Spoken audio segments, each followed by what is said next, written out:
Bueno, Federico, si estás de acuerdo, ya son las 9:05, ya somos 35. Bueno, como te dije, seguramente poco a poco se irán uniendo las personas.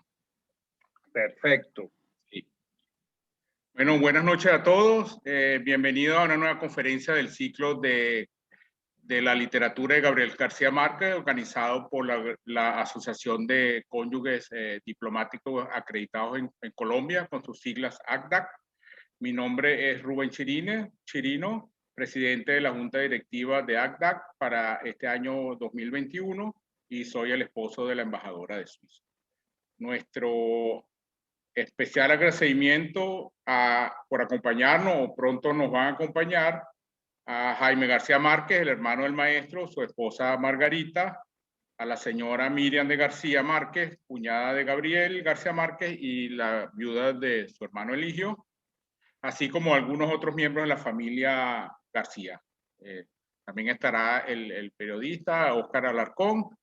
Y también, bueno, queremos agradecer a su excelencia la embajadora de Suiza, Yvonne Baumann, al embajador de Brasil, el señor Luis Antonio Balduino, al representante de la Organización de las Naciones Unidas para la Alimentación y la Agricultura, Alan Boyanik, de las demás integrantes de las embajadas y organismos internacionales acreditados en Colombia, las integrantes del American Women Club de Bogotá, miembros de prestigiosas universidades y fundaciones colombianas, y con mucho cariño a la doctora Betsy de Vilche, sin cuya ayuda pues este ciclo de conferencias no hubiera sido posible.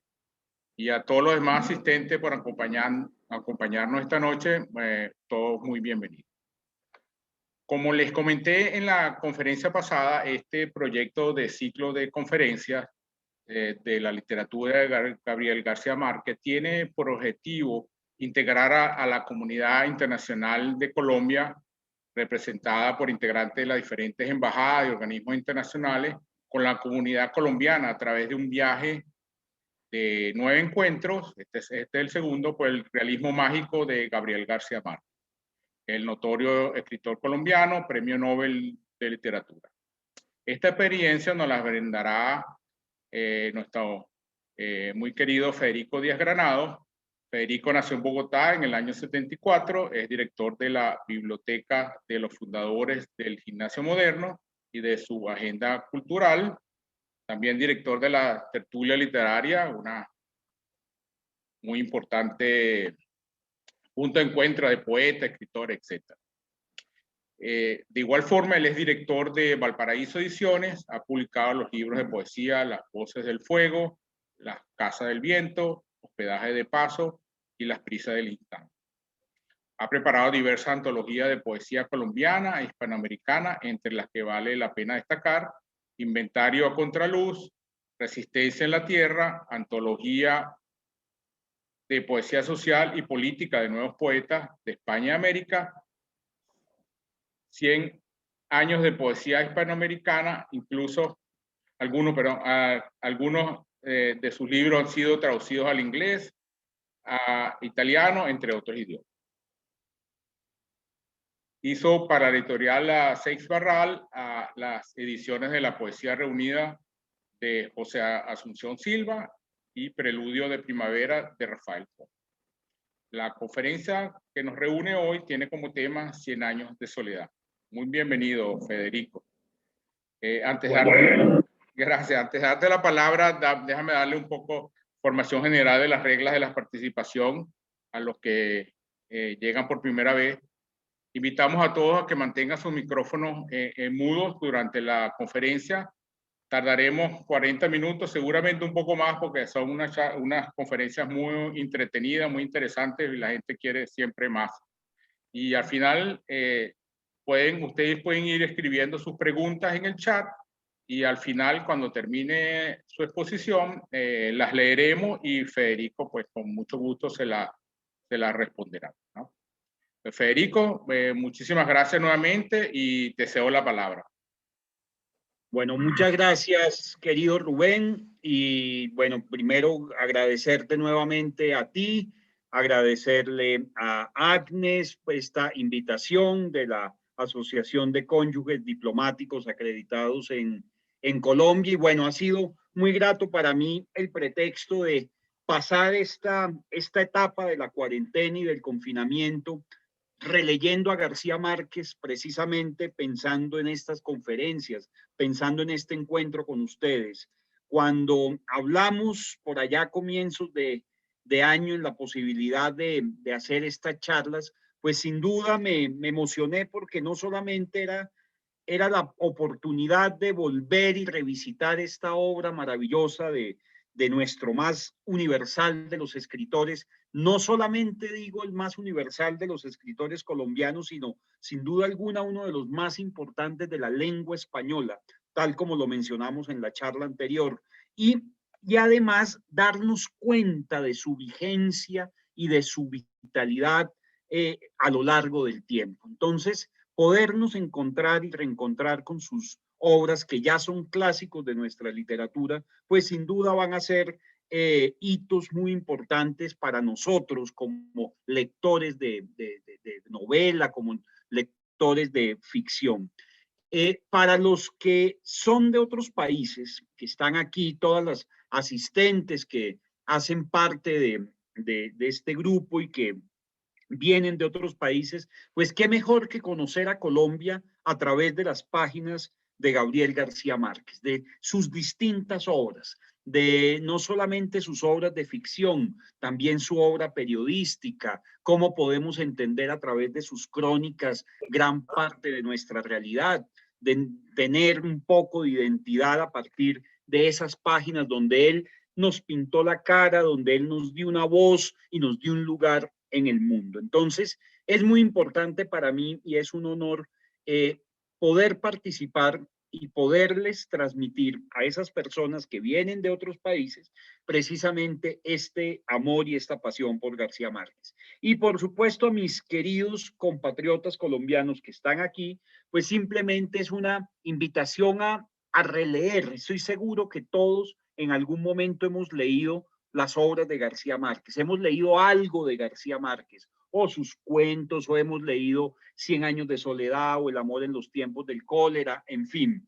Entonces, es muy grato para mí poder de muchas maneras acercarme a ese maravilloso mundo y acercárselos a ustedes a partir de lo que ha sido mi experiencia lectora. Mi experiencia lectora no va más allá que ser la experiencia de un apasionado por las letras, de un apasionado por la obra de García Márquez y sobre todo de una persona que ha tratado de entender ese mundo de una manera muy sencilla y muy personal.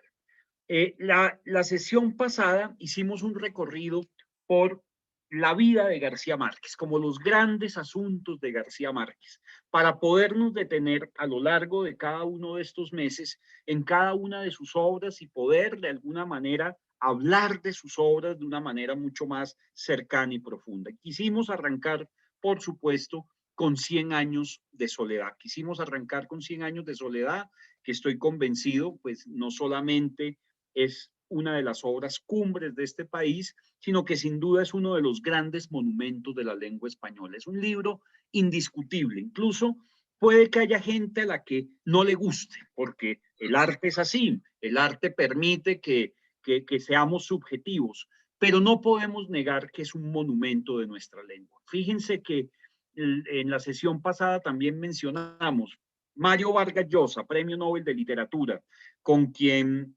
después hubo una serie de desencuentros que llevaron a que durante más de 40 años pues no se hablaran con García Márquez. Sin embargo, en el momento de la muerte de García Márquez, el 17 de abril del 2014, o sea, en pocos días, vamos a conmemorar un año más, vamos a conmemorar los 7 años de su partida.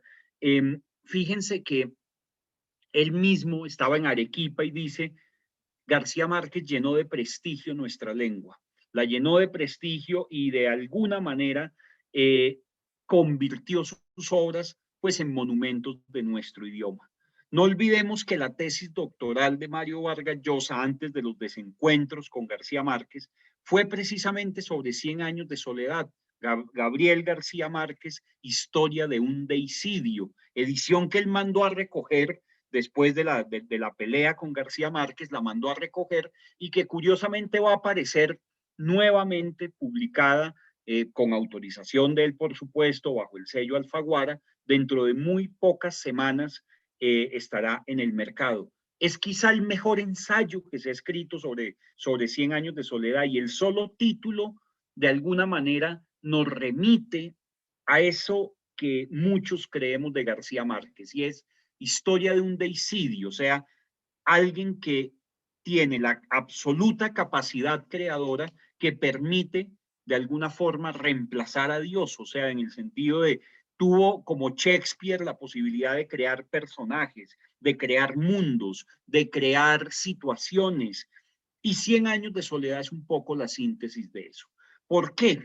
Para muchos 100 años de soledad es la gran Biblia americana. Si ustedes se dan cuenta, una de las claves para leer 100 años de soledad, quienes no lo hayan leído, por supuesto es una invitación a que lo hagan a la mayor brevedad. Y quienes ya la han leído, que la vuelvan a leer. Ahorita hablábamos con Rubén que él no leía 100 años de soledad desde que tenía 15 años y yo le decía, seguramente ahora lo vas a leer con otros ojos, con los ojos de la madurez, con una relación distinta con el lenguaje, con una relación distinta con la historia, con una experiencia vital que va a hacer que te emociones mucho más.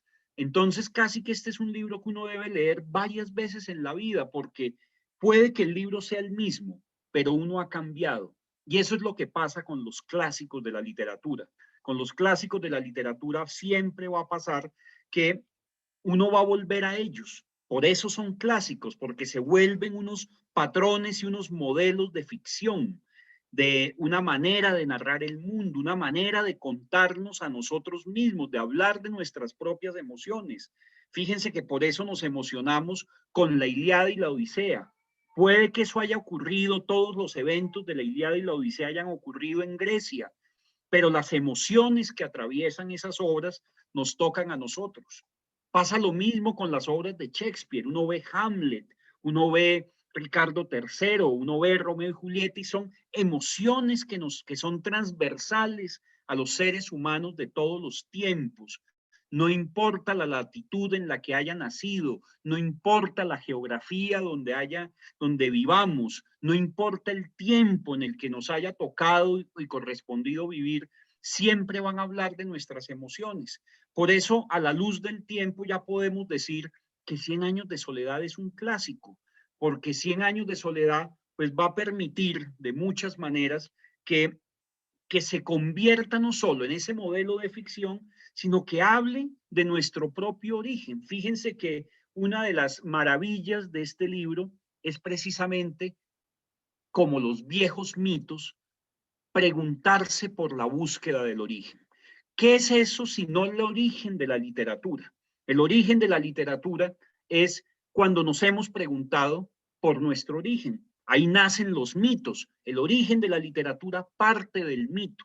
Nuestros antepasados tenían que interpretar los fenómenos, la vida, qué es la muerte, qué son los fenómenos celestes, los fenómenos climáticos, las experiencias geográficas, el desplazamiento, el viaje, todos los grandes asuntos del ser humano, pues han estado en la literatura de siempre, en la Biblia, en las grandes epopeyas, en fin. Y nuestros antepasados se preguntaron por eso y es ahí donde nace el mito. ¿Sí? Y del mito se desprende después la poesía y de la poesía se desprende la épica, de donde viene la narrativa, la lírica, de donde vendrá lo que hoy conocemos como poesía, y por supuesto la tragedia y la comedia que hoy conocemos como el teatro. Entonces, ese mito, miren que García Márquez vuelve a él con 100 años de soledad, se está preguntando por el origen, ¿sí? ¿Qué es Macondo sino un pueblo perdido que si bien nosotros lo reconocemos como un pueblo perdido seguramente entre el Caribe colombiano, el río Magdalena y la Sierra Nevada, ¿sí? Nosotros lo podríamos ubicar geográficamente en cualquiera de esas coordenadas, entre el río Magdalena, entre la Sierra Nevada y muy cerca del Caribe. Y nos estaremos preguntando, pues, por el origen del mundo, que no es otra cosa que Macondo. Entonces, ¿qué pasa? Que nos preguntamos por eso. Y resulta que, ¿por qué es universal?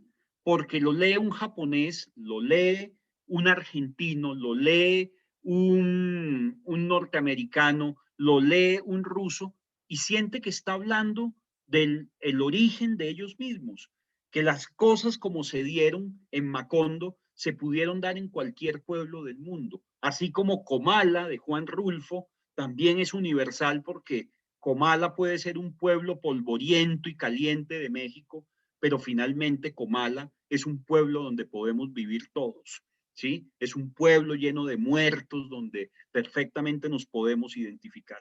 Esa es la gran magia de 100 años de soledad, que es cómo esos mitos fundacionales, esos mitos con los que nos formamos como lectores en la escuela, pues aparecen en una novela. Aparecen en una novela y empiezan a marcar un destino. Esas narraciones cosmogónicas, esas miradas de la cosmogonía aparecen allí. Si ustedes se dan cuenta, la estructura de 100 años de soledad es prácticamente una estructura bíblica. ¿Sí? Es una estructura bíblica. ¿Por qué? Porque vemos que hay un Génesis, ¿sí? Vemos casi que hay un éxodo, vemos que hay una población del mundo, ¿sí? Con todas las emociones, los incestos, las supersticiones, la magia, tal cual aparece en la Biblia. Aparece casi que un héroe, un Mesías que nos revela unos pergaminos como las viejas cartas y las viejas letras de la Biblia, ¿sí? Que anuncian la llegada de un Mesías. Acá aparecen los pergaminos de Melquíades y al final hay un apocalipsis que se lleva absolutamente todo y es el desastre que termina llevándose todo. Casi que del capítulo 1 al capítulo 3 es como ese Génesis, es la fundación de Macondo. Posteriormente, entre el capítulo 4 y el 16 es la población de Macondo, todo lo que va pasando allí. Y los últimos capítulos es la caída y el desastre total. Entonces, miren que es una novela con esa estructura bíblica, que es una novela que nos está hablando de nuestras guerras. Aparecen las guerras civiles allí atravesadas y el lenguaje, pues es un lenguaje pues muy particular, es el lenguaje de la abuela de García Márquez. Entonces, ¿dónde está el origen de todo aquello? ¿Dónde está el origen de todo aquello? Está en la infancia de Gabriel García Márquez. García Márquez, los primeros 8 años de su vida, los vivió con sus abuelos, Nicolás y Ricardo Márquez y Tranquilina y Guarán Cotes, vivieron en Aracataca. Y ese mundo creó esa cosmogonía precisamente de la que les estoy hablando, porque el abuelo le hablaba al niño como si fuera un adulto, ¿sí? Y le contaba cómo había sido veterano de la Guerra de los 1000 días y le contaba al niño que había ocurrido una cosa terrible unos años antes llamado la masacre de las bananeras, que los libros de historia estaban negando y que los libros de historia estaban borrando.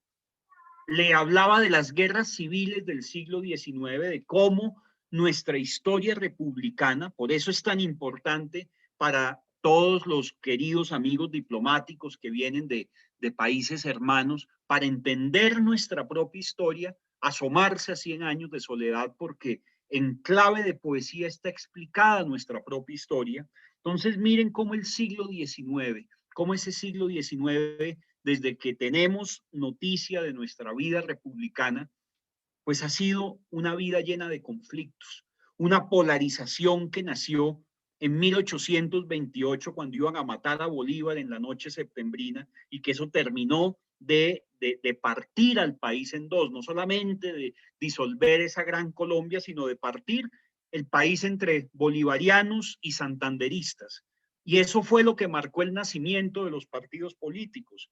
Y los partidos liberal y conservador terminaron haciendo las guerras civiles del siglo XIX, y eso lo heredamos en el siglo XX, y pues al paso que vamos vemos que lo estamos heredando en el siglo XXI. O sea, todo eso viene de allá, y aquí aparece descifrado, por supuesto, en clave de poesía, ¿sí? Tuvo García Márquez que hacer una escena de 3.000 muertos en un tren para que los historiadores del país anotaran y dijeran y señalaran que aquí sí hubo un evento llamado la masacre de las bananeras, que había sido borrado de nuestra historia durante muchos años. Entonces miren cómo ese abuelo que le contaba al niño aquellas cosas, pero a la vez una abuela que era una gran narradora oral, supersticiosa, ¿sí? Que creía en los muertos, que creía en los fantasmas, que interpretaba los sueños, ¿sí? Y que le hablaba al niño también como un adulto, vienen a ser las figuras tutelares, no solamente en esa formación del carácter de Gabriel García Márquez, sino a la vez en todo lo que él va a desarrollar en su obra. Toda su obra, la oralidad que uno nota en su obra, ¿sí? García Márquez es un gran contador de cuentos, un gran narrador de historias, no es otra cosa, ¿sí? Que escuchar esa voz de los abuelos contándole, el abuelo la historia de Colombia y la abuela los cuentos de fantasmas y de espantos.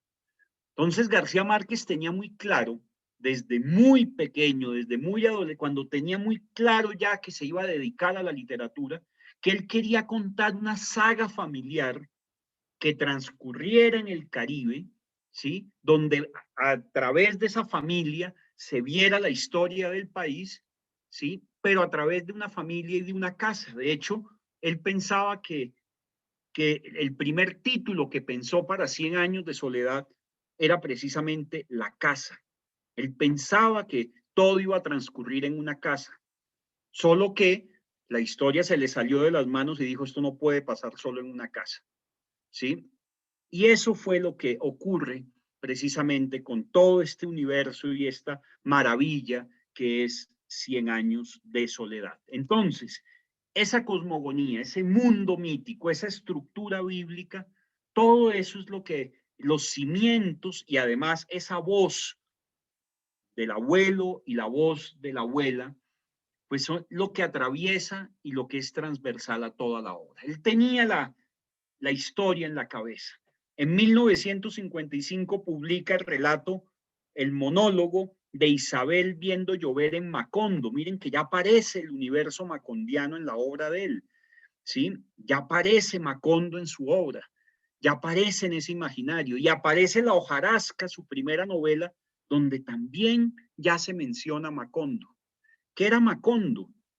Cuando García Márquez regresa a su pueblo, ese pueblo donde él había pasado la infancia con sus abuelos, allá en Aracataca, regresa con su madre para vender la casa, en el camino se encuentra con una hacienda que se llama Macondo, y él le queda sonando ese nombre.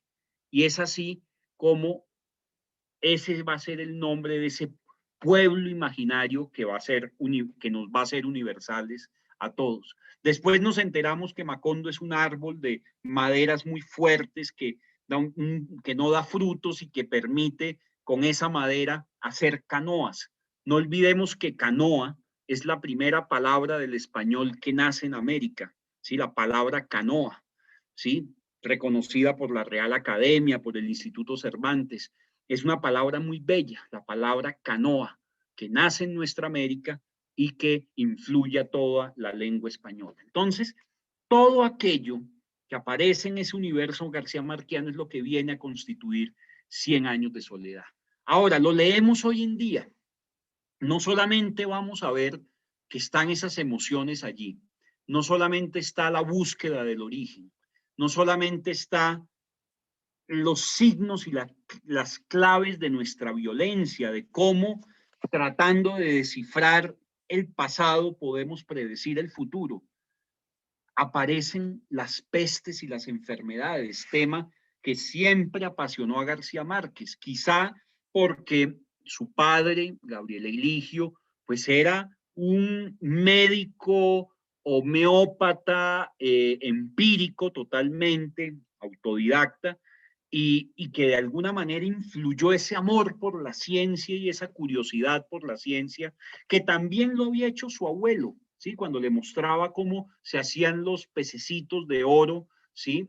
De alguna manera lo había acercado al mundo de la alquimia, y ese mundo de la alquimia, pues de alguna forma lo sedujo, pues para crear ese personaje maravilloso que es Melquiades. Entonces, miren cómo hay una cantidad de antecedentes que esto, por supuesto, lo explora de manera extraordinaria su hermano Eligio García Márquez en un libro que le costó muchos años de investigación y que se llama Tras las claves de Melquiades, que es cómo detrás de esa obra maestra que es 100 años de soledad, cómo aparece allí todo un mundo. Vemos solo la punta del iceberg, pero debajo de ese iceberg hay una cantidad de antecedentes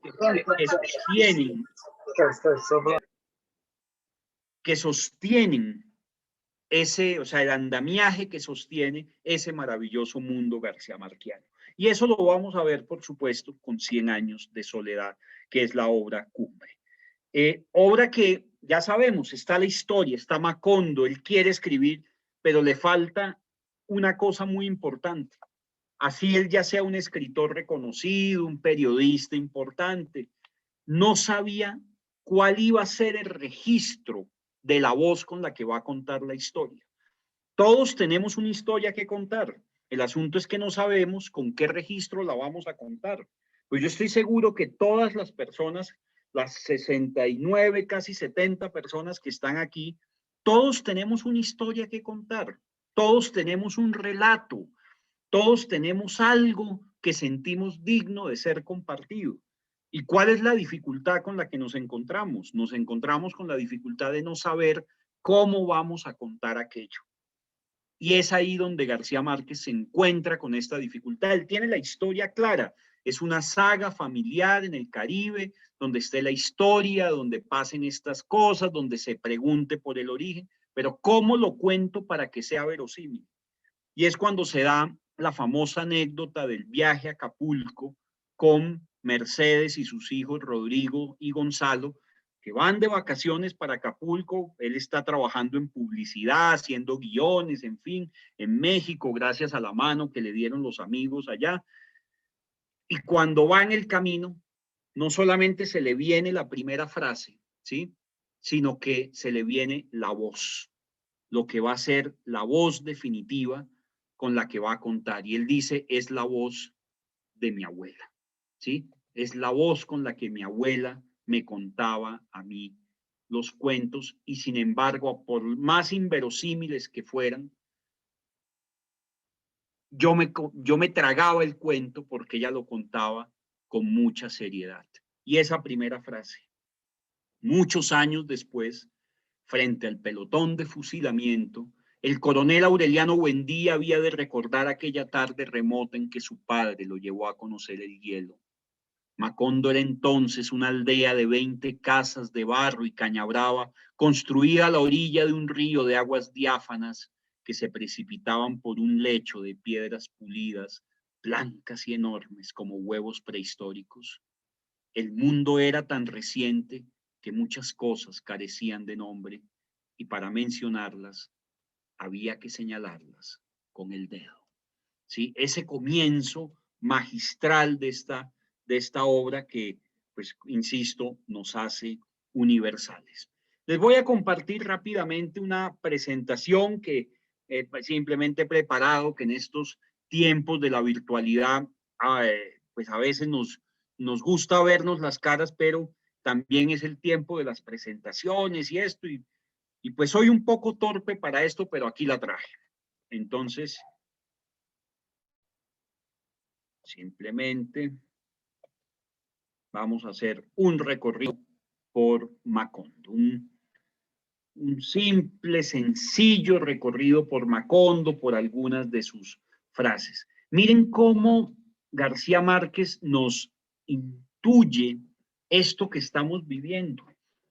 A Macondo lo azotó la peste del insomnio. No sé si recuerdan que la peste del insomnio hace que olvidemos todo.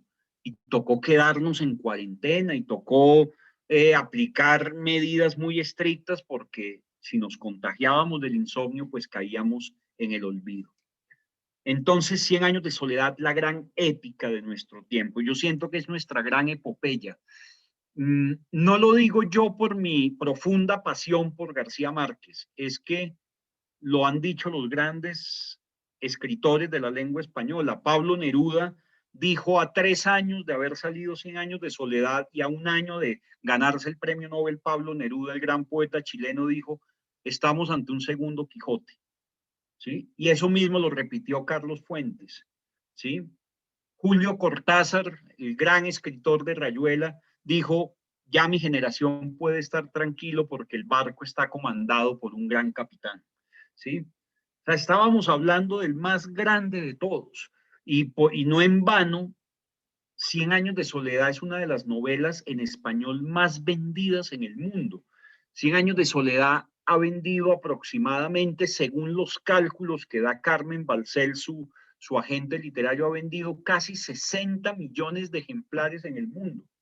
Ha sido traducido a más de 40 idiomas. Yo me emociono cuando llego a las librerías de otro país y encuentro generalmente una estantería dedicada a García Márquez, ¿sí? Como no está dedicada a otros escritores en otras lenguas. Hay toda una estantería en una librería de Moscú, en una librería de Berna, en una librería de Budapest, en una librería de Londres, en una librería de Ámsterdam. Siempre se encuentra uno con gran maravilla el que esté García Márquez en un lugar muy destacado. Esta foto precisamente de García Márquez con una de las primeras ediciones de 100 años de soledad. Él estaba consciente y muy seguro de que estaba escribiendo una obra, no sé si maestra, pero estaba escribiendo una gran obra.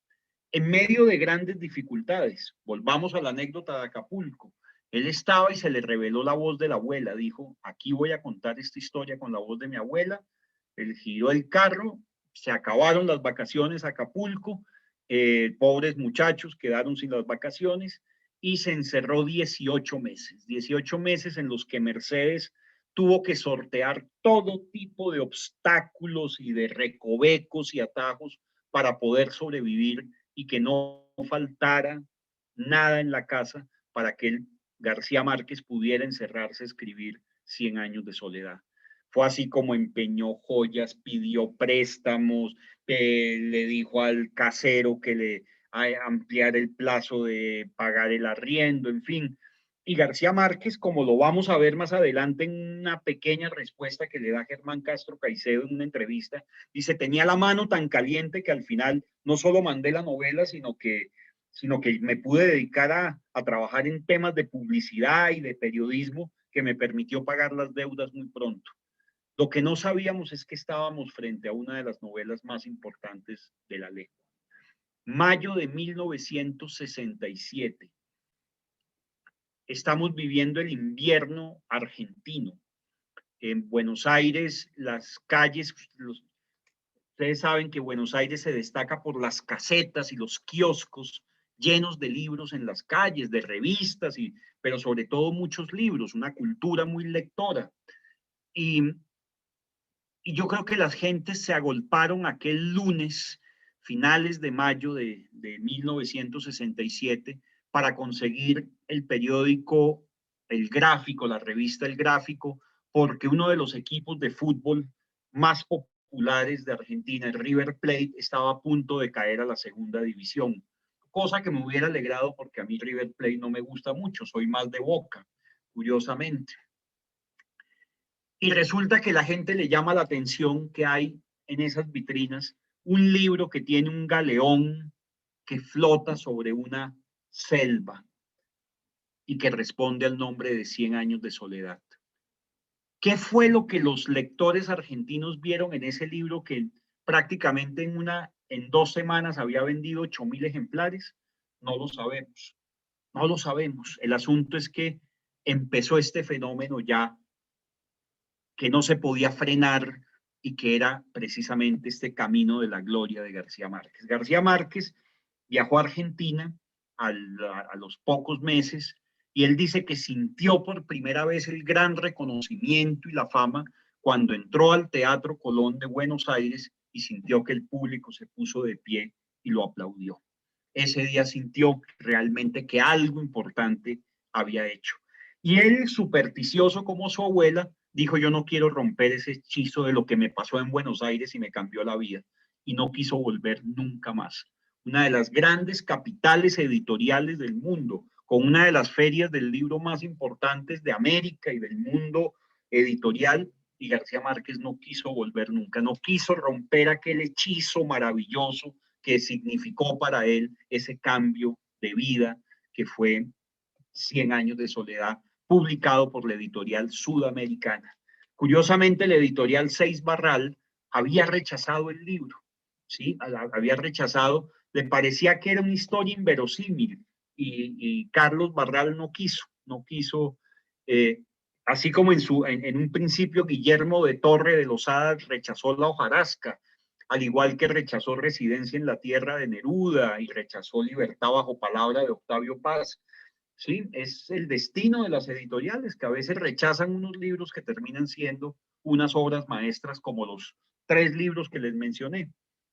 El asunto es que este libro sale, y ya van a ver también en el video que les voy a poner más adelante, cómo García Márquez cuenta que no tenían para mandar el correo, tienen que dividir el paquete en 2 tajadas para poderlo mandar, ¿sí?, a la editorial Sudamericana, para poder recibir un anticipo y, bueno, poder aliviar muchas cargas. Ahí tienen la portada de esa primera edición. Precisamente García Márquez lo asaltó la idea de la novela cuando su madre le pidió acompañarla a Aracataca, al pueblo donde nació, para visitar la casa de su infancia y venderla. Pasaron 40 años y varias versiones antes de que un día, llevando a Mercedes y los muchachos de vacaciones a la playa, se le revelara la clave de lo que había buscado en vano. Lo contaría todo como lo había hecho su abuela, como si todo fuera cierto. Tiró el auto, volvió a Ciudad de México y se encerró en el medio de escribir. Otra de las bellas ediciones, esta es una de las ediciones de bolsillo. Título: Julio Ortega, el gran crítico peruano, uno de los grandes exploradores del boom latinoamericano, dice: había una canción afroamericana llamada 100 Years of Solitude, un lamento de los esclavos del sur, y hay un corto del cine mudo en el que un soldado de la guerra civil, frente al pelotón de fusilamiento, recuerda fugazmente toda su vida, que es lo que le pasa al coronel Aureliano Buendía. Volvemos. Muchos años después, frente al pelotón de fusilamiento, el coronel Aureliano Buendía había de recordar aquella tarde remota en que su padre lo llevó a conocer el hierro. Y le pasa toda su vida en ese momento en que está frente al pelotón de fusilamiento. Pero aquí se trata, como dice Julio Ortega, de una edad, una edad solar, la saga guerrera de los padres cuya extraordinaria arbitrariedad multiplica las batallas y destruye la familia del pueblo y la memoria. El primer título fue La Casa, postulada casa familiar, reconstruida, en fin. Y dice Julio Ortega: por primera vez la novela en español deja de ser una paliza de pícaros, quijotes, páramos y cruces, y abre al lector un lugar hospitalario. Todos nos sentimos parte de una familia, todos nos sentimos parte de una casa. Eso es una de las grandes maravillas de 100 años de soledad, es que cualquiera de nosotros puede ser un buen día. Esta novela se construye en contra de esa tradición narrativa socialmente situada, lugar, espacios antagónicos, la vida pública y privada, y aquí postula todo lo que les dije de ese mundo aborigen, ¿sí? Ese mundo en el que estamos preguntándonos por el origen de todo, ¿sí? Es un alegato de las regiones, es un relato de las guerras civiles, en fin. Por eso todos podemos ser un buen día. 100 Years of Solitude, que es el título en inglés, una de las grandes traducciones que tiene entre sus lectores favoritos a Bill Clinton y a Barack Obama. Bill Clinton vino, como bien lo recordamos en la sesión pasada, al Congreso de la Lengua Española que se celebró en Cartagena de Indias en el año 2007, donde sale la edición conmemorativa de 100 años de soledad con unos bellos prólogos, aparece un capítulo de Historia de un deicidio de Vargas Llosa, que si bien ya estaban enemistados, tanto García Márquez autorizó que en esa edición fuera el texto de Vargas Llosa como Vargas Llosa accedió a que así fuera. En esa celebración que vinieron los reyes de España, que asistieron escritores de todo el mundo hispánico, fue muy importante esa presencia de Clinton, muy simbólica. Clinton dice, de hecho, en el almuerzo que le ofrecen a García Márquez, dice, vine a festejar a mi amigo García Márquez, al autor que me emocionó cuando yo estaba en la universidad y que 100 años de soledad se convirtió en mi libro favorito. Vengo a un congreso de la lengua española, dice Clinton, y soy el único angloparlante, ¿sí? Soy el único angloparlante acá, o sea, no, yo no encajo en esta fiesta porque es una fiesta del español, sin embargo, no podía dejar de celebrar precisamente a García Márquez. Ahí está Aureliano, la memoria, 100 años de soledad nos ha permitido también leernos a nosotros mismos, ¿sí? Leernos como se leen, como nos leemos nosotros en los libros clásicos. ¿Cómo viene de la poesía, de esa gran poesía del siglo de oro español? ¿Acaso si no fuera por la clave de poesía, nosotros como lectores nos creeríamos muchos de los asuntos fantásticos y aparentemente inverosímiles que aparecen en 100 años de soledad? Si no fuera porque está escrito en clave de poesía, nosotros nos tragaríamos el cuento de que Remedios la Bella subió a los cielos en cuerpo y alma aquella tarde a las 4 de la tarde entre las sábanas hasta donde no la podían alcanzar ni los más altos pájaros de la memoria. Gracias a que está escrita en clave de poesía es que podemos entender este mundo garciamarquiano y podemos entender que es verosímil. Esto en manos de cualquier otro autor hubiera sido un asunto aerodinámico, ¿sí? Y uno como lector cierra el libro porque es inverosímil. García Márquez nos los habita de poesía y nos permite entender precisamente eso. Miren esa portada de la edición en italiano. La obsesión del incesto, que también es muy bíblico, lleva a Úrsula, que es la mamá grande, ¿no? Como lo era doña Tranquilina y Guarancote, ¿sí? En el origen está el hijo con la cola de cerdo, también en la profecía del hijo comido por las hormigas. La prohibición del incesto organiza un sistema de parentesco y da un valor de intercambio al bien familiar más preciado, las hijas. Pero en la novela lo que no se construye es la vida cotidiana, agotada por Balzac. Úrsula, sin embargo, hace del incesto otra denuncia de esa violencia patriarcal, como Pedro Páramo de Juan Rulfo. Es también una denuncia de todo ese mundo patriarcal. Esta que es la edición en alemán tan bonita. Las cosas tienen vida propia, pregonaba el gitano con áspero acento. Todo es cuestión de despertarles el ánima. José Arcadio Buendía, cuya desaforada imaginación iba siempre más lejos del ingenio de la naturaleza y más allá del milagro de la magia, pensó que era posible servirse de aquella invención inútil para desentrañar el oro de la tierra, el imán, ¿no? Cuando llega el imán. Aquí ya señalo algunas frases de 100 años de soledad. O sea, no se trata de contarles el argumento, que finalmente lo que les digo es la saga de la familia Buendía, y vamos a ver a través de la saga de la familia Buendía la gran parábola de la soledad en la que estamos nosotros como país, como nación. García Márquez lo entendió muy bien en su discurso de recepción del Premio Nobel de Literatura en 1982, cuando habla de la soledad de América Latina y dice, es esto, es una soledad en que no sabemos cómo nos interpretan los europeos, por ejemplo. Entonces, al entender este mundo garciamarquiano, seguramente van a poder entendernos, van a poder entender por qué los cronistas de Indias escribieron lo que escribieron en nuestra América. Van a entender por qué Rubén Darío reinventó la lengua española y hace el regreso de las carabelas, de devolver el español cargado de nuevos sentidos y significados? ¿Por qué poetas como Neruda, Vallejo, Huidobro, Borges, ¿sí? Octavio Paz, todos ellos revolucionan también la lengua y todos ellos, pues de alguna manera son los antecesores de García Márquez, Cortázar, Vargas Llosa, de toda esa maravillosa generación del boom latinoamericano? Entonces, sabiendo esto, simplemente vamos a mirar algunas de estas frases antes de ver este fragmento de la entrevista y un pequeño corto de 15 minutos al final, muy a propósito del tiempo que estamos viviendo. Terminó de perder todo contacto con la guerra, lo que en otro tiempo fue una actividad real, una pasión irresistible de su juventud, se convirtió para él en una referencia remota, un vacío. Miren la cantidad de poesía que hay en cada frase.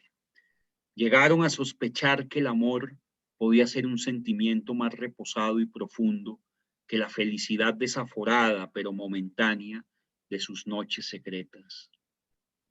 Miren esta edición en japonés. El secreto de una buena vejez no es otra cosa. Miren esta frase. El secreto de una buena vejez no es otra cosa que un pacto honrado con la soledad.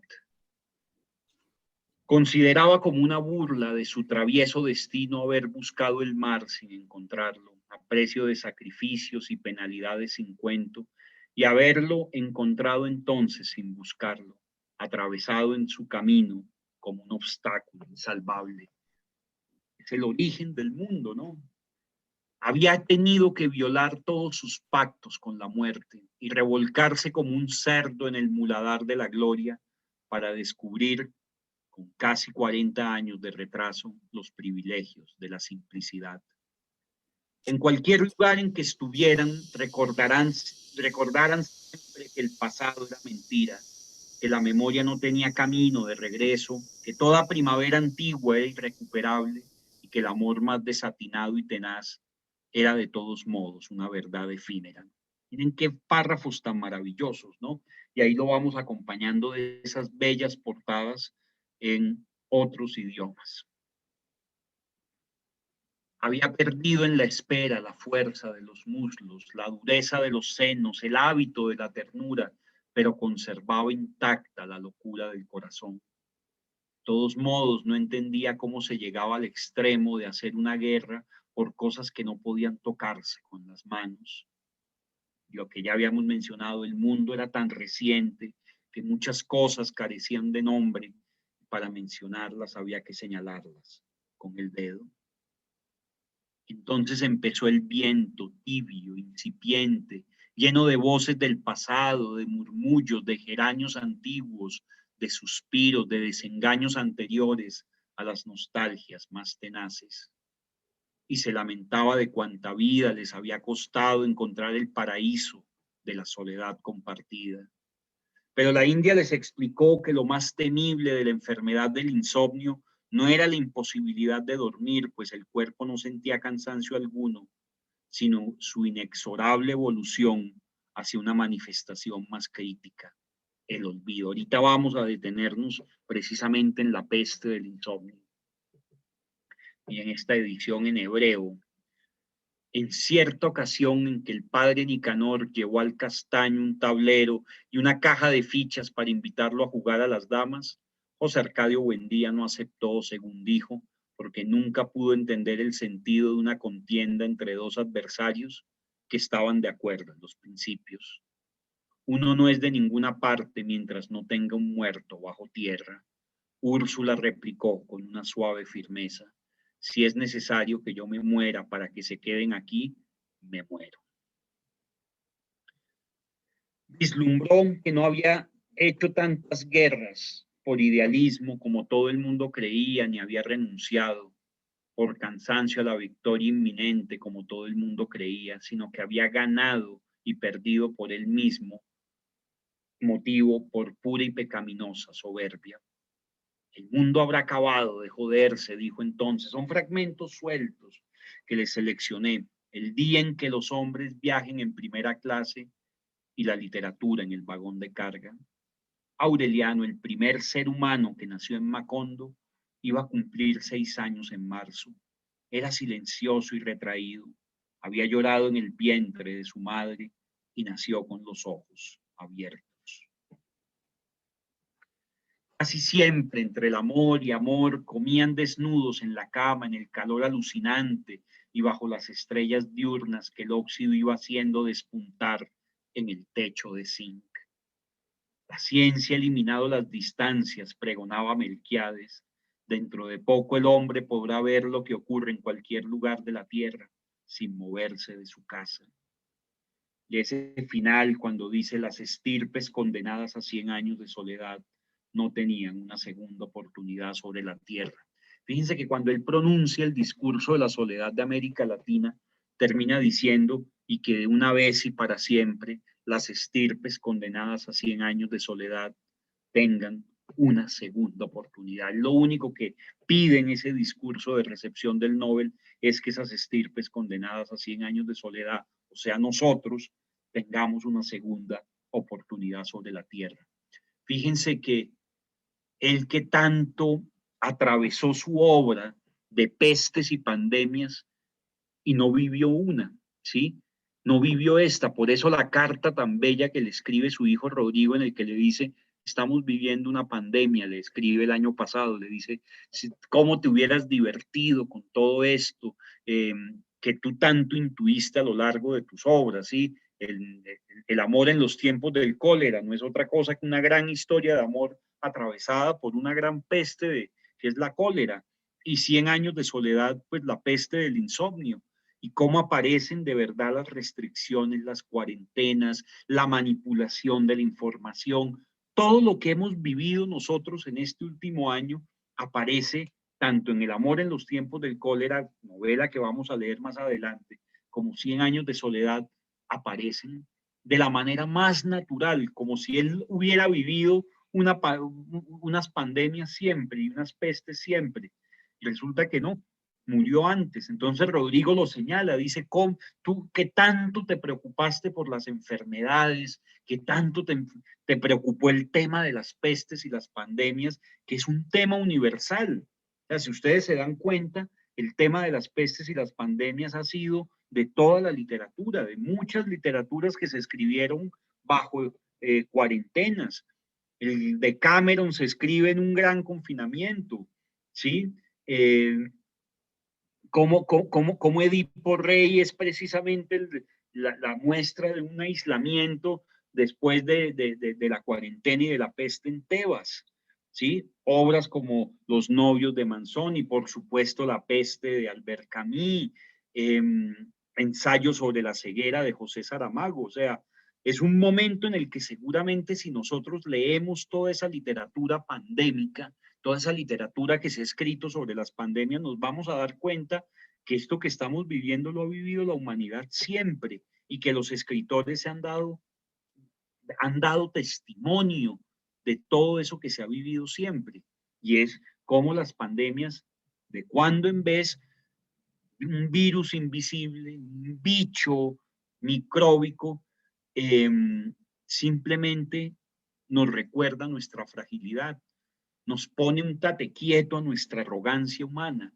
Y eso lo sabía García Márquez como lo sabía, porque obviamente había leído a los clásicos. Entonces, como uno dice, entonces, ¿de dónde venía esa? Claro, él tenía inquietud por la alquimia, por la ciencia, por la medicina, pero había leído a los clásicos. Y al haber leído a los clásicos se dio cuenta que las pandemias aparecen muchas veces en la historia de la humanidad, nos recuerdan nuestra fragilidad y los escritores dejan testimonio de eso. Vayámonos nada más a la Biblia. En la Biblia aparece no solamente el primer problema de las migraciones que vive la humanidad hoy en día en el Éxodo, el primer gran confinamiento universal que fue el Arca de Noé. Por eso cuando me preguntan a mí que yo qué pienso si el hombre va a salir reinventado de toda esta situación, digo, si no pasó en el Arca de Noé, que se supone que iba a salir el hombre nuevo, el hombre salió peor y miren cómo destruyó al mundo. No creo que de esta oportunidad salgamos así, ya es mi opinión.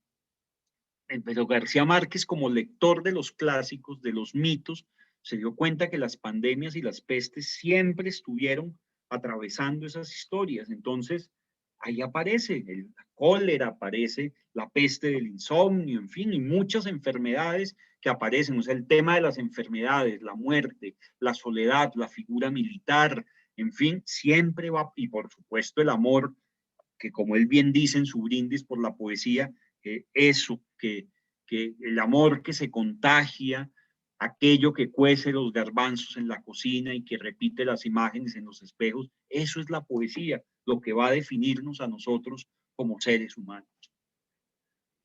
En pocos años, Macondo fue una aldea más ordenada y laboriosa que cualquiera de las conocidas hasta entonces por sus 300 habitantes. Era en verdad una aldea feliz, donde nadie era mayor de 30 años y donde nadie había muerto. Las cosas tienen vida propia, pregonaba el gitano con áspero acento. Todo es cuestión de despertarles el ánima. Le prometió seguirla hasta el fin del mundo, pero más tarde, cuando arreglara sus asuntos, y ella se había cansado de esperarlo, identificándolo siempre con los hombres altos y bajos y rubios y morenos. Porque tratando de que ella lo quisiera, terminó por quererla. Había estado en la muerte, en efecto, pero había regresado porque no pudo soportar la soledad. Era lo último que iba quedando de un pasado cuyo aniquilamiento no se consumaba, porque seguía aniquilándose indefinidamente, consumiéndose dentro de sí mismo, acabándose a cada minuto, pero sin acabar de acabarse jamás. Fernanda, en cambio, lo buscó únicamente en los trayectos de su itinerario cotidiano, sin saber que la búsqueda de las cosas perdidas está entorpecida por los hábitos rutinarios y es por eso que cuesta tanto trabajo encontrarlas. Y esta es una de esas profecías poéticas. Úrsula Iguarán muere un jueves santo.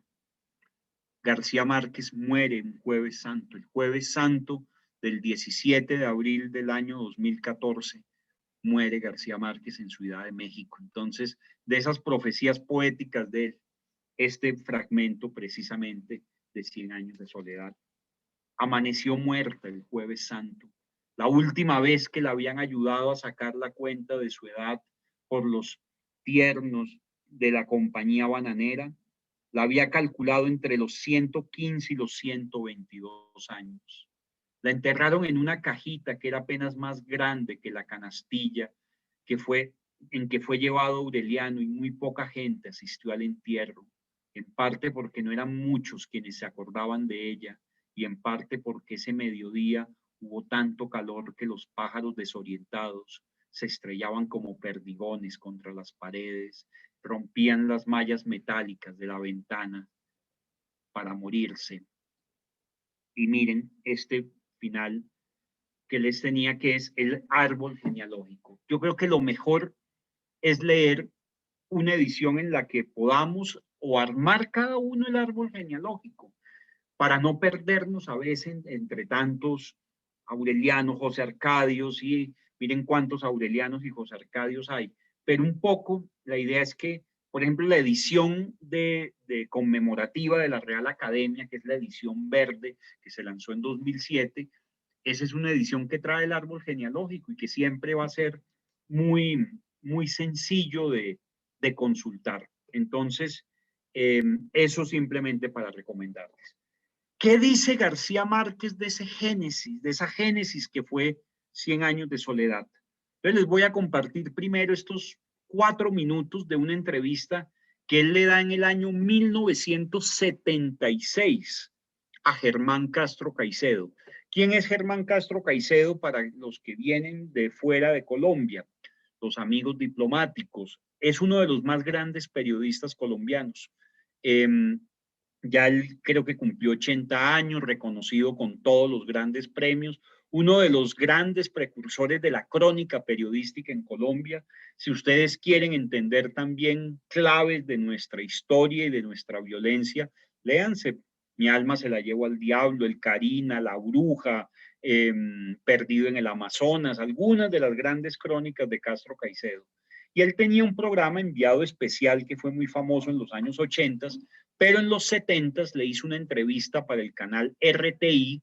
En esa época solo teníamos 3 canales, ¿sí? El canal 1, el canal 2 y el canal 3, que era educativo. Entonces las telenovelas y los especiales periodísticos los pasaban simplemente por el canal 1 o canal 2. La televisión empezaba como a las 10 de la mañana y terminaba como a las 11 de la noche. Y yo tenía que trasnocharme para poder ver a escondidas las telenovelas venezolanas. Leonela con Mayra Alejandra, que fue para mí una de mis favoritas. Rubén se ríe. Fue una de mis, y las mexicanas, por supuesto. Entonces, son 4 minutos de una entrevista a Germán Castro Caicedo en el año 76, o sea, estamos hablando de 6 años antes de ganarse el Premio Nobel de Literatura. No habían pasado sino 8 años de la publicación de 100 años de soledad. Ya sabíamos que era una obra maestra y ya sabíamos de su importancia en el contexto de la lengua, pero simplemente como dato curioso de cómo García Márquez nos cuenta de cómo se escribió precisamente 100 años de soledad. Entonces, ya les voy a compartir, permítanme un momento.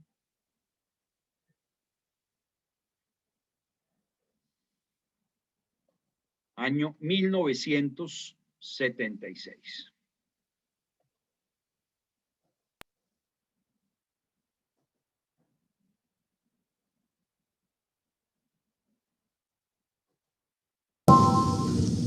Era una época que no era fácil, porque no teníamos dinero. Pero en cambio era una época muy buena porque estaba escribiendo como un tren, que es lo mejor que le puede suceder a un escritor. Entonces, cuando yo vi que 100 años de soledad venía y que no la paraba nadie, le dije a Mercedes, tú te haces cargo de este asunto. Y ella, por supuesto, no lo pensó 2 veces. Es curioso que mis hijos, ahora yo les pregunto de esta época y ellos me recuerdan como un hombre que estaba encerrado en un cuarto y que no salía nunca, y yo tenía la impresión de que era el ser más humano y más sociable del mundo.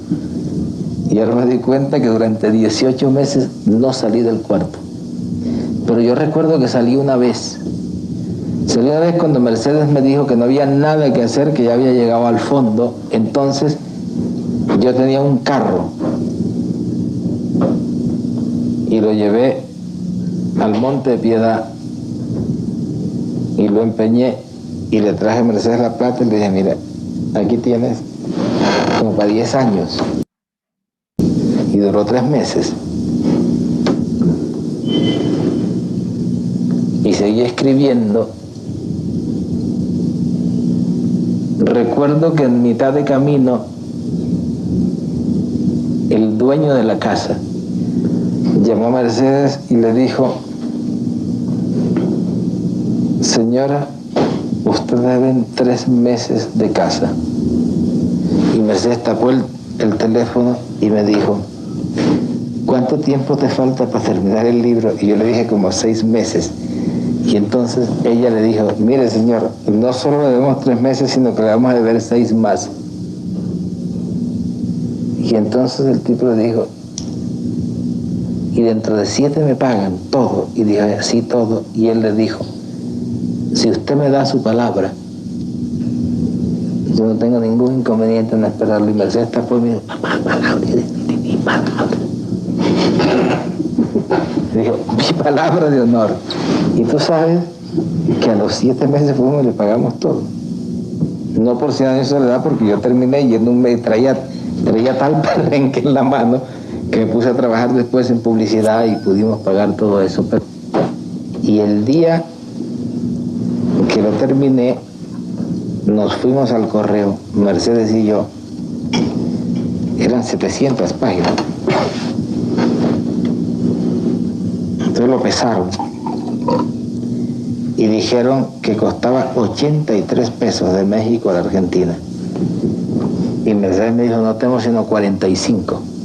Entonces Es muy fácil. Partí el libro por la mitad y le dije, péseme este libro hasta 45 pesos. Empezaron hasta 45 pesos, quitaban hojas como quien corta carne. Cuando llegaba a 45 pesos, agarré esas hojas, las envolví y las mandé y nos quedamos con el resto.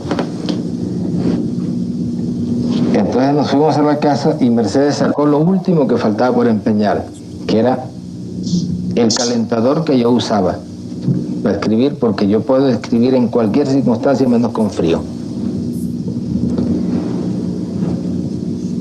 El secador que usaba para la cabeza y la batidora que había usado para hacer toda la vida, para hacerle los jugos de fruta a los niños y que ya los niños estaban creciendo y ya no necesitaban. Se fue con eso al Monte de Piedad y le dieron unos 50 pesos. Y el hecho es que volvimos con el resto de la novela al correo.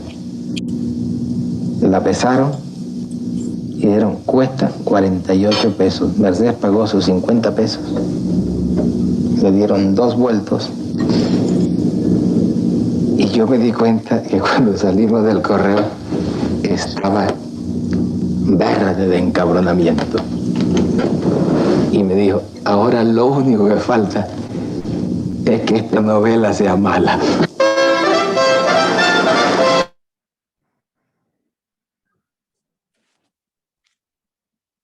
Bueno, ahí tienen esta pequeña declaración de García Márquez de cómo precisamente las dificultades que tuvieron que sortear para poder enviar la novela a Buenos Aires, a la editorial sudamericana, donde finalmente salió.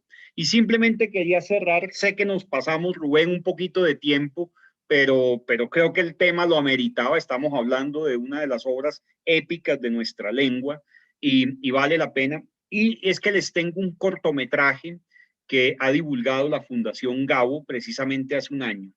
Yo creo que hace un año, para esta fecha, estábamos viviendo el momento más crítico de la cuarentena. Primero, todo era desconocido, todo era absolutamente nuevo, teníamos mucho miedo y fue como la única vez en que estuvo el mundo entero en simultánea confinado. Estaba el mundo solo y empiezan a aparecer en las redes fragmentos de 100 años de soledad hablando de la peste del insomnio. Entonces, un productor venezolano llamado Leonardo Aranguibel convocó a través del Zoom, que fue esta nueva manera de encontrarnos y de comunicarnos, convocó a algunos de los actores más importantes de América Latina y los convocó a que leyeran fragmentos de 100 años de soledad relacionados con la peste del insomnio, precisamente a propósito de la peste que estamos viviendo. Y el resultado fue este pequeño cortometraje que dura exactamente 14 minutos y pico, con el cual cerramos, pero no quería dejarlo pasar por alto porque creo que nos evidencia precisamente el momento que estamos viviendo, los actores encerrados en sus casas, leyendo por Zoom 100 años de soledad, el mundo solo, como si fuera Macondo, como si fuera Comala, y pues García Márquez, que desde que escribió la novela, pues se había anticipado a todo esto. O sea, vuelvo y les digo, ¿por qué García Márquez tuvo ese don profético de hablar de las pestes y pandemias? Pues porque había leído a los clásicos y ya los clásicos hablaban de esto. Entonces les voy a compartir rápidamente esto, que es además que es muy, muy bello también. A mí me conmueve mucho, lo he visto muchas veces, me gusta verlo con mis estudiantes y la verdad es un cortometraje muy bello y que nos va a dejar con muchas ganas o de leer por primera vez 100 años de soledad o los que están acá que ya la han leído de releerla.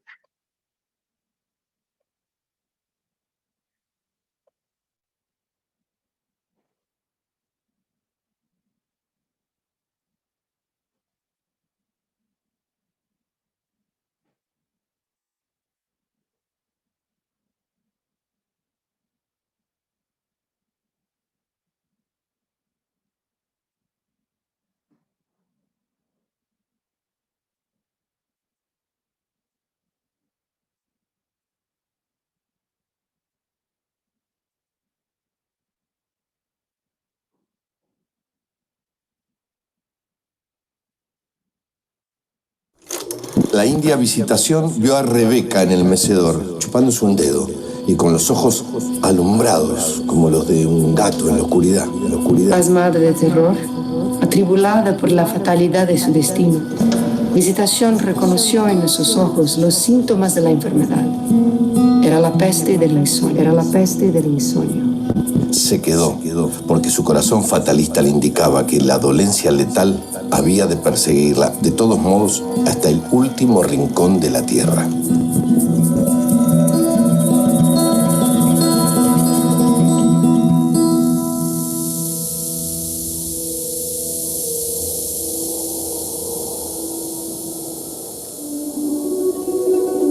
Macondo era una aldea de 20 casas de barro y caña brava, construidas a la orilla de un río de aguas diáfanas que se precipitaban por un lecho de piedra pulidas, blancas y enormes como huevos prehistóricos. José Arcadio Buendía, que era el hombre más emprendedor que se vería jamás en la aldea, había dispuesto de tal modo la posición de las casas que desde todas podía llegarse al río y abastecerse con agua con igual esfuerzo. Y trazó las calles con tan buen sentido que ninguna casa recibía más sol que otra a la hora de calor. En pocos años, Macondo fue una aldea más ordenada y laboriosa que cualquiera de las conocidas hasta entonces por sus 300 habitantes. Era en verdad una aldea feliz. Nadie entendió la alarma de Visitación. Si no volvemos a dormir, mejor, decía José Arcadio Buendía de buen humor. Así nos rendirá más la vida. Pero la india les explicó que lo más temido de la enfermedad del insomnio no era la imposibilidad de dormir, pues el cuerpo no sentía cansancio alguno, sino su inexorable evolución hacia una manifestación más crítica, el olvido. Quería decir que cuando el enfermo se acostumbraba a su estado de vigilia, empezaban a borrarse de su memoria los recuerdos de la infancia, luego el nombre y la noción de las cosas, y por último, la identidad de las personas. José Arcadio Buendía, muerto de risa, consideró que se trataba de una de tantas dolencias inventadas por la superstición de los indígenas. Pero Úrsula, por si acaso, tomó la precaución de separar a Rebeca de los otros niños. Al cabo de varias semanas, cuando el terror de Visitación parecía aplacado, José Arcadio Buendía se encontró una noche dando vueltas en la cama sin poder dormir. No se alarmaron hasta el tercer día, cuando a la hora de acostarse se sintieron sin sueño y cayeron en la cuenta de que llevaban más de 50 horas sin dormir. Los niños también están despiertos, dijo la india con su convicción fatalista. Una vez que entra en la casa, nadie escapa a la peste. Habían contraído, en efecto, la enfermedad del insomnio. Úrsula, que había aprendido de su madre el valor medicinal de las plantas, preparó e hizo beber a todos un brebaje de acónito. Pero no consiguieron dormir, sino que estuvieron todo el día soñando despiertos. En ese estado de alucinada lucidez, no solo veían las imágenes de sus sueños, sino que los unos veían las imágenes soñadas por los otros. Era como si la casa se hubiera llenado de visitantes. Mientras tanto, por un descuido que José Arcadio Buendía no se perdonó jamás, los animalitos de caramelo fabricados en la casa seguían siendo vendidos en el pueblo. Niños y adultos chupaban encantados los deliciosos gallitos verdes del insomnio, los exquisitos peces rosados del insomnio y los tiernos caballitos amarillos del insomnio. De modo que el alba del lunes sorprendió despierto a todo el pueblo. Al principio nadie se alarmó, al contrario, se alegraron de no dormir, porque entonces había tanto para hacer en Macondo que el tiempo apenas alcanzaba. Trabajaron tanto que pronto no tuvieron nada más que hacer y se encontraron a las 3 de la madrugada con los brazos cruzados, contando el número de notas que tenía el valse de los relojes. Los que querían dormir, no por cansancio, sino por nostalgia de los sueños, recurrieron a toda clase de métodos agotadores. Se Se reunían a conversar sin tregua, a repetirse durante horas y horas los mismos chistes, a complicar hasta los límites de la desesperación el cuento del gallo capón.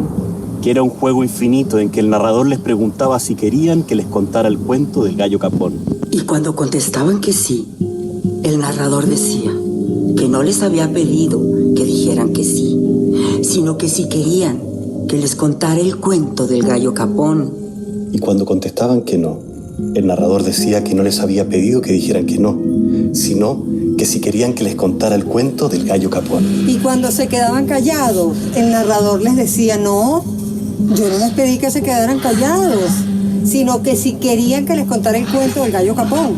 Y así sucesivamente, en un círculo vicioso que se prolongaba por noches enteras. Cuando José Arcadio Buendía se dio cuenta de que la peste había invadido el pueblo, reunió a los jefes de familia a explicarles lo que sabía sobre la enfermedad del insomnio. Y se acordaron medidas para impedir que el flagelo se propagara a otras poblaciones de la Ciénaga. Fue así como les quitaron a los chivos las campanitas que los árabes cambiaban por guacamayas y se pusieron a la entrada del pueblo, a disposición de quienes desatendían los consejos y súplicas de los centinelas e insistían en visitar la población.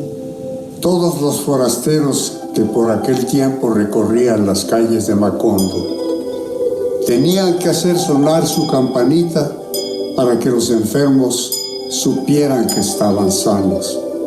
No se les permitía comer ni beber nada durante su estancia, pues no había duda de que la enfermedad solo se transmitía por la boca, y todas las cosas de comer y beber estaban contaminadas de insomnio. En esa forma se mantuvo la peste circunscrita al perímetro de la población.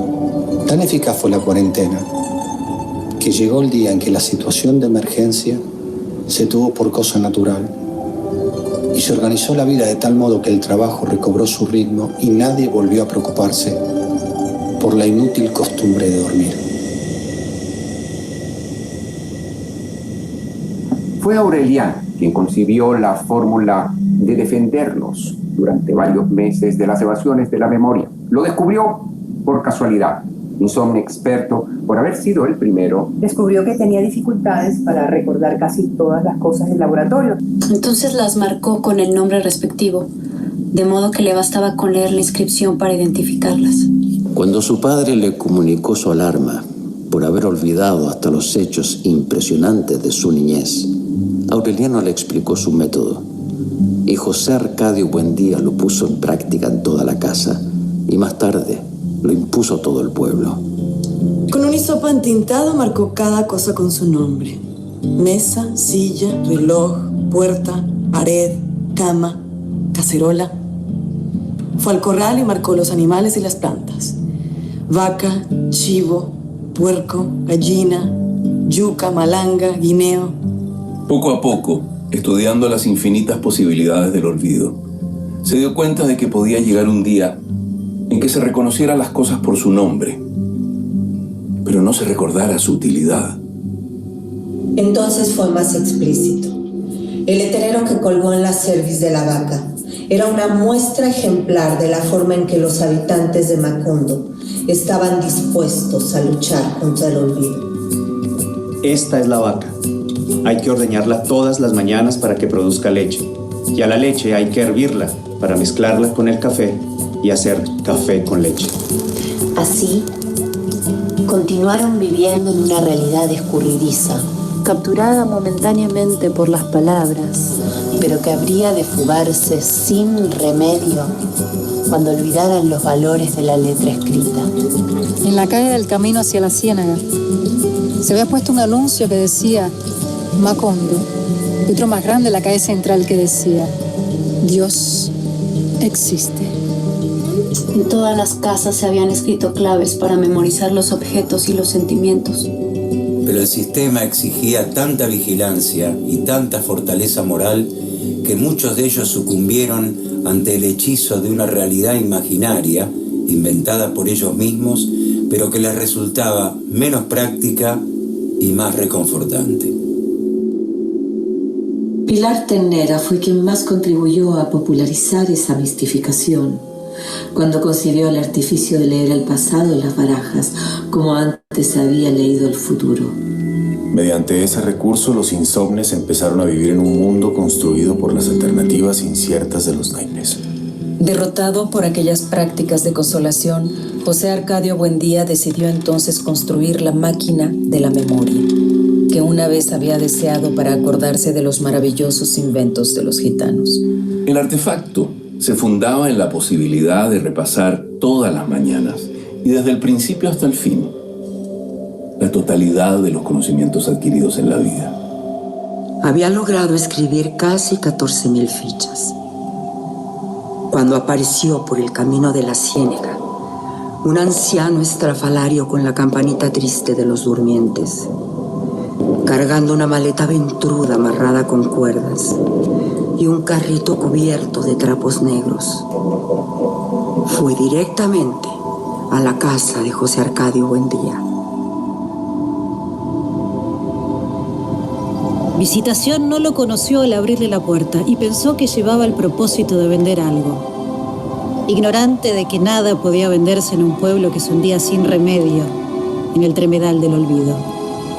Era un hombre decrépito, aunque su voz estaba también cuarteada por la incertidumbre y sus manos parecían dudar de la existencia de las cosas. Era evidente que venía del mundo donde todavía los hombres podían dormir y recordar. José Arcadio Buendía lo encontró sentado en la sala, abanicándose con un remendado sombrero negro, mientras leía con atención compasiva los letreros pegados en las paredes. Lo saludó con amplias muestras de afecto, temiendo haberlo conocido en otro tiempo y ahora no recordarlo. Pero el visitante advirtió su falsedad. Se sintió olvidado. No con el olvido irremediable del corazón, sino con otro olvido más cruel e irrevocable que él conocía muy bien, porque era el olvido de la muerte.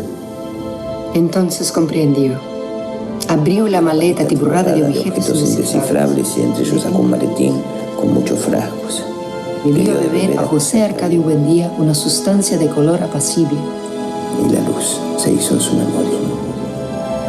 Los ojos se le humedecieron de llanto. Antes de verse a sí mismo en una sala absurda donde los objetos estaban marcados. Y antes de avergonzarse de las solemnes tonterías escritas en las paredes. Y aún antes de reconocer al recién llegado en un deslumbrante resplandor de alegría, era Melquíades. Era Melquíades.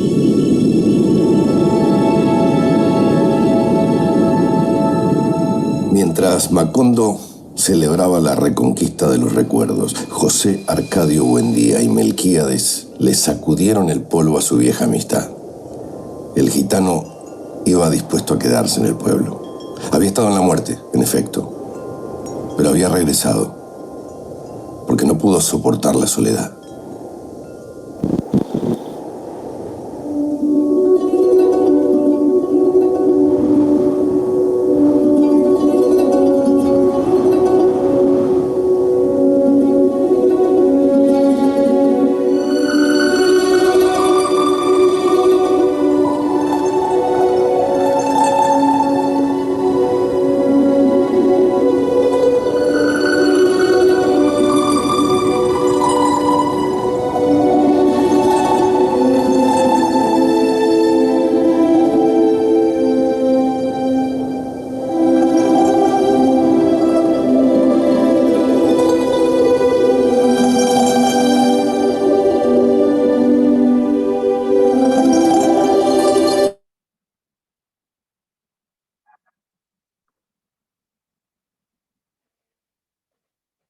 Bueno, yo creo que después de ver este documental quedamos todos seducidos y conmovidos para leer o releer 100 años de soledad. No olviden, es toda una estructura bíblica, es toda una estructura mítica, está la gran pregunta por la búsqueda del origen, que ha sido la gran pregunta de los mitos y de la poesía de todos los tiempos, de la épica de todos los tiempos, y por eso 100 años de soledad sería la épica de nuestro tiempo, la gran épica de este tiempo que nos tocó vivir. Es cómo también se da un mestizaje lingüístico, se da un mestizaje en que el español convive con el Caribe, donde convive con las lenguas de nuestros indígenas guayú, donde aparece la Sierra Nevada, donde aparece el río Magdalena, donde aparece todos esos canales por donde entraron las familias, los instrumentos musicales, las grandes migraciones que poblaron este lado del mundo. Y de alguna manera, pues 100 años de soledad le hace un homenaje a eso. Como lo dijo el mismo García Márquez, es un vallenato de 350 páginas. Así que a todos los queridos amigos diplomáticos, cónyuges de diplomáticos que están acá, que quieran conocer sobre nuestro país, sin duda, 100 años de soledad y la obra de García Márquez, pues nos va a dar un retrato y una identidad de todo esto de lo que hablamos hoy. Y miren cómo La peste del insomnio, para cerrar, pues simplemente nos pone en la altura y en la estatura de un tiempo que nos agarró de sorpresa a todos, pero que hemos vivido y que hemos podido sobrellevar con la mayor dignidad y pues con todas las dificultades. Así que 100 años de soledad como libro que habla de cada uno de nosotros. Todos nosotros hacemos parte de ese linaje de los Buendía. Así que nada, muchas gracias siempre por esta atención y querido Rubén, te doy la palabra. Sí, muchísimas gracias, Federico, por la maravillosa conferencia. La verdad que, como dijiste, nos pasamos, pero yo sabía, pero es que es tan interesante porque tenemos todavía 65 personas pegadas disfrutando, ¿no? Y con ese cierre extraordinario. Muchísimas gracias. La verdad que te lo agradecemos mucho. Y bueno, no hay preguntas, yo quisiera hacer un comentario. Para mí también, que lo estoy releyendo, pues me trae mucho recuerdo de mi infancia, de mi familia también, de los cuentos de mi mamá, de la familia de mi mamá. Y algo que me da mucha risa era el cuento de Úrsula enterrando el oro en el patio. Pues yo todavía tengo recuerdo de mi familia, de que ellos siempre hablaban de que había en cada una de las casas de mis tías o de las tías de mi mamá, todo eso, que ahí estaban seguros que había enterradas las morocotas, como dicen, las monedas de oro en Venezuela. Entonces, que había en todas las casas de los familiares muertos, siempre estaban buscando dónde que había enterrado el oro, ¿no? Y eso me trae mi recuerdo de la infancia. Así que muchísimas gracias por hacerme recordar todo eso. Como digo, no hay preguntas, sino bueno, mucho agradecimiento. Y bueno, lo queremos invitar para la próxima conferencia de Federico Díaz Granados, que es sobre el otoño del patriarca, que tendrá lugar el 12 de mayo, a esta misma hora, 7 de la noche. Así que ya saben, los que estén interesados, pues pueden escribirnos un correo a acta.eventos@gmail.com o en las mismas nuestras redes sociales de la Asociación de Cónyuges Diplomáticos, pues ahí nos pueden contactar, ¿no?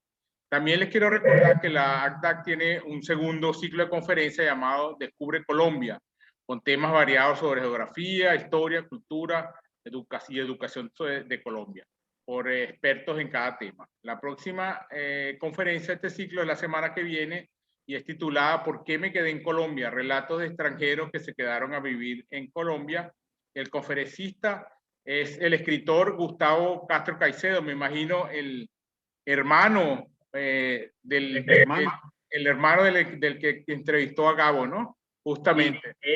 Mira, y precisamente ya que va a estar Gustavo, no dejen de preguntarle, si bien él va a hablar de ese gran libro que es el por qué se quedaron muchos extranjeros en Colombia, no dejen de preguntarle sobre su libro 4 años de soledad, que es todo un libro, una exploración por los 4 años que vivió García Márquez en Zipaquirá, donde terminó su bachillerato. Entonces, cómo él cambia ese mundo caribe, ¿sí? Para llegar al altiplano, a un pueblo como frío como Zipaquirá, muy lejos de su natal Aracataque de Barranquilla, donde él estaba estudiando en el Colegio San José de los Jesuitas, y es aquí, precisamente en Zipaquirá, en ese internado, donde él empieza a explorar lo que es la soledad, O sea, el gran tema que va a atravesar su literatura, él lo reconoce estando en Zipaquirá. Y el gran investigador de eso es Gustavo Castro Caicedo. Ah, excelente, muchas gracias. Bueno, entonces esa conferencia será la semana que viene, el miércoles 28 de abril a las 7 de la noche. Así que ya saben, los interesados, agdac.eventos@gmail.com. Y por mi parte, pues solamente agradecerles a todos por su tiempo, por su presencia la noche de hoy y lo esperamos en una próxima oportunidad. Muchísimas gracias a todos. Federico, verdad, muy bueno, gracias. Hablamos. No, muchísimas gracias, felicitaciones nuevamente. Y gracias a todos. Felicitaciones a Federico y Rubén. Ha estado excelente la noche. Gracias. Gracias, Miriam. Sí, muchas gracias por... Ay, qué bonita esa, sí. Muchísimas gracias. Muchísimas gracias. Excelente la presentación, la disfruté mucho y no me voy a perder ninguna. Una delicia este ratico. Muchas gracias. Gracias a ti, Laura. Gracias, Laura. Ok. Bueno, yo me despido. Que tengan muy buenas noches. Gracias por todo. Buenas noches. Gracias a los dos. Gracias, Federico. Gracias, Rubén. Buenas noches. Gracias a ustedes. Buenas noches.